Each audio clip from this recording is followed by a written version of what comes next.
ನಮಸ್ತೆ. 22/11/2024 ಶುಕ್ರವಾರ, ಕೃಷ್ಣ ಪಕ್ಷ.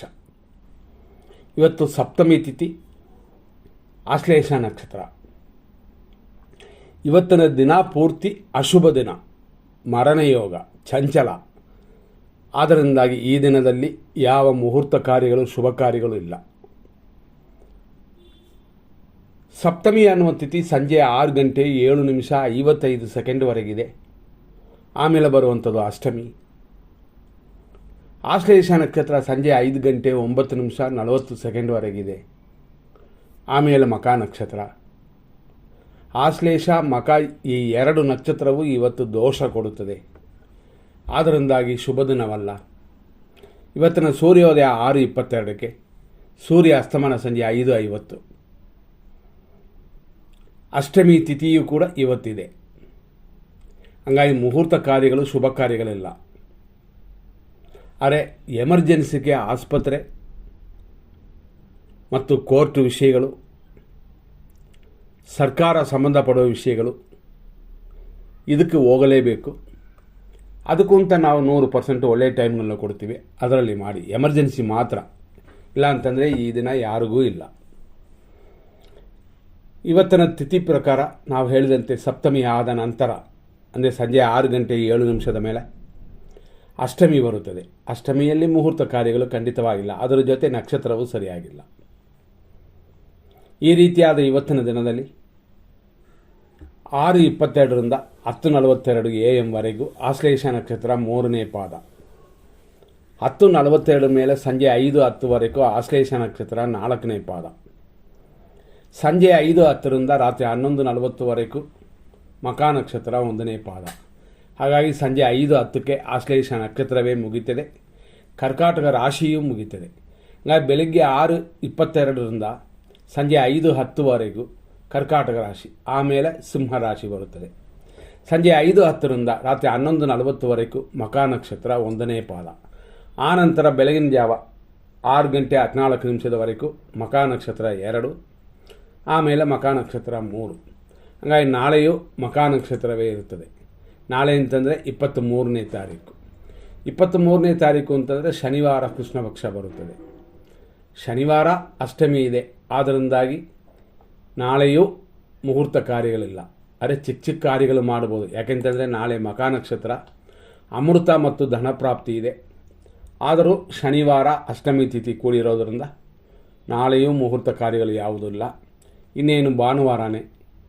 ಭಾನುವಾರ ಓಕೆ, ಸರಿ ಇದೆ. ಆದರೆ ನವಮಿ ಇರುತ್ತದೆ, ಅದೊಂದು ಮನಸ್ಸಲ್ಲಿ ಇಟ್ಕೊಳ್ಳಿ. ಮತ್ತು ಇವತ್ತಿನ ವಿಷಯಕ್ಕೆ ಬರೋಣ. ಇವತ್ತಿನ ದಿನ 100% ಕೆಟ್ಟೋದನ್ನು ಫಸ್ಟ್ ನೋಡಿಕೊಳ್ಳೋಣ.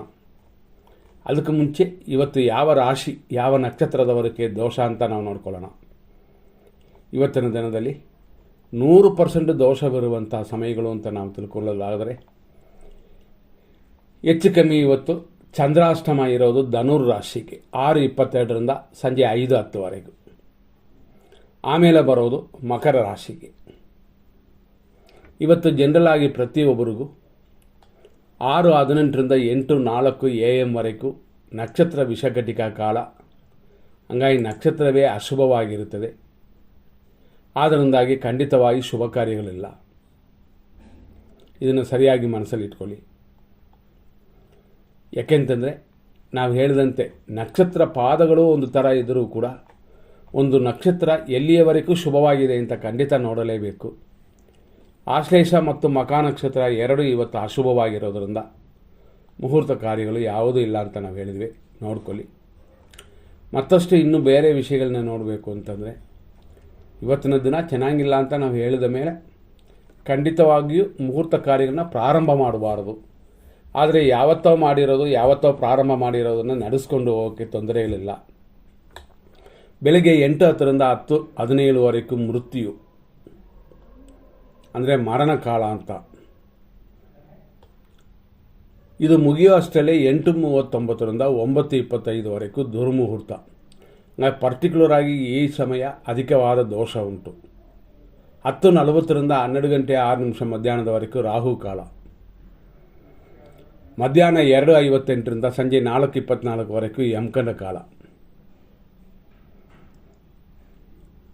ಸಂಜೆ ಈ ಸಮಯಗಳೆಲ್ಲ ಕಳೆದ ನಂತರ ರಾತ್ರಿ 12 ಗಂಟೆ ಮೇಲೆ 3 ಗಂಟೆ 14 ನಿಮಿಷದಿಂದ ಬೆಳಗಿನ ಜಾವ 4:48ವರೆಗೂ ವಿಷಕಾಲ.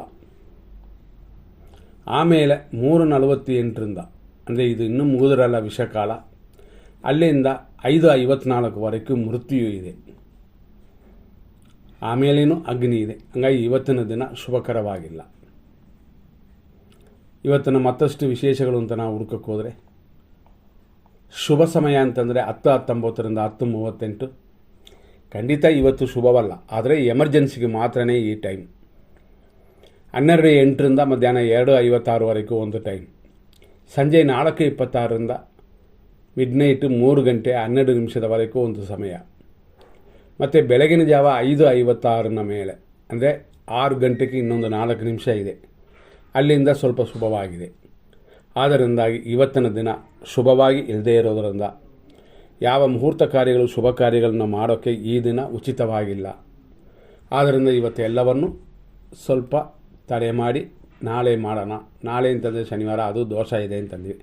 ಹಂಗಾಗಿ ಭಾನುವಾರಕ್ಕೆ ಈ ಸಮಯವನ್ನು ಮುಂದಿಡೋಣ. ಈ ರೀತಿಯಾಗಿ ಇವತ್ತಿನ ದಿನ ಇರೋದರಿಂದ ಖಂಡಿತವಾಗಿಯೂ ಇವತ್ತು ತಾರಾ ಚಂದ್ರಬಲವಿಲ್ಲ. ಇದರಲ್ಲಿ ಗಮನದಲ್ಲಿ ಇಟ್ಕೊಂಡು ನಿಮ್ಮ ಕಾರ್ಯಗಳನ್ನ ಮಾಡೋದು ಉತ್ತಮ. ಇಲ್ಲ ಅಂತಂದರೆ ತೊಂದರೆ ಅನುಭವಿಸ್ತೀವಿ. ದುಡ್ಡು ಕೊಟ್ಟು ತೊಂದರೆಗಳನ್ನ ಅನುಭವಿಸೋದು ಏನಕ್ಕೆ? ಆದ್ದರಿಂದ ಇನ್ನೊಂದು ದಿನದಲ್ಲೇ ನಾವು ನೋಡ್ಕೊಳ್ಳೋಣ. ಖಂಡಿತವಾಗಿ ಹೆಚ್ಚಿನ ಗಮನ ಕೊಡಿ. ಇಲ್ಲಿಯವರೆಗೂ ಇಷ್ಟು ವಿಷಯಗಳನ್ನ ನೋಡಿದ್ವಿ. ಮುಂದಿನ ಸಂಚಿಕೆಯಲ್ಲಿ ನಾವು ನೋಡೋಣ. ಇವತ್ತು ಅಶುಭ ದಿನ, ಫಸ್ಟೇ ಹೇಳಿದ್ವಿ.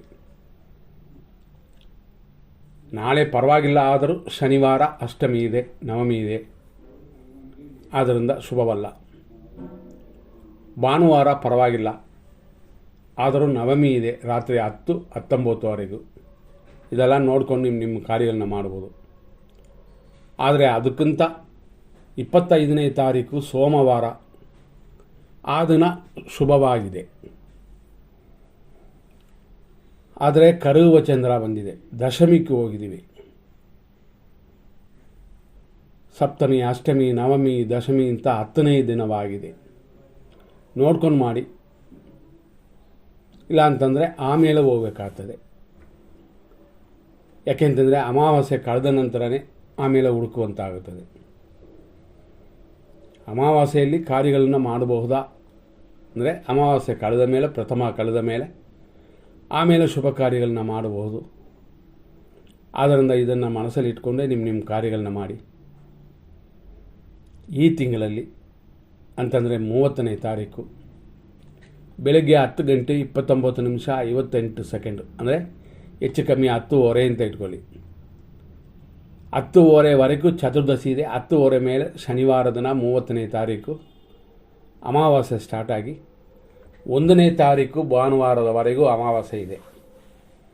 ಆದರೆ ಈ ಸಮಯದಲ್ಲಿ ಬಂದಿರುವಂಥ 1ನೇ ತಾರೀಕು ಅಮಾವಾಸ್ಯೆ ಮರಣ ಯೋಗವನ್ನು ಕೊಡುವಂಥದ್ದು, ಶುಭವಾಗಿಲ್ಲ, ಎಚ್ಚರ.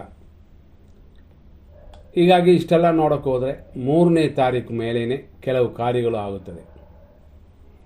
ಆದರೆ 3ನೇ ತಾರೀಕು ಮಂಗಳವಾರ. ಈ ರೀತಿಯಾಗಿ ಈ ವಾರದಲ್ಲಿದೆ, ನೋಡ್ಕೊಳ್ಳಿ. ಮುಂದಿನ ಸಂಚಿಕೆಯಲ್ಲಿ ನೋಡೋಣ. ವಂದನೆಗಳು.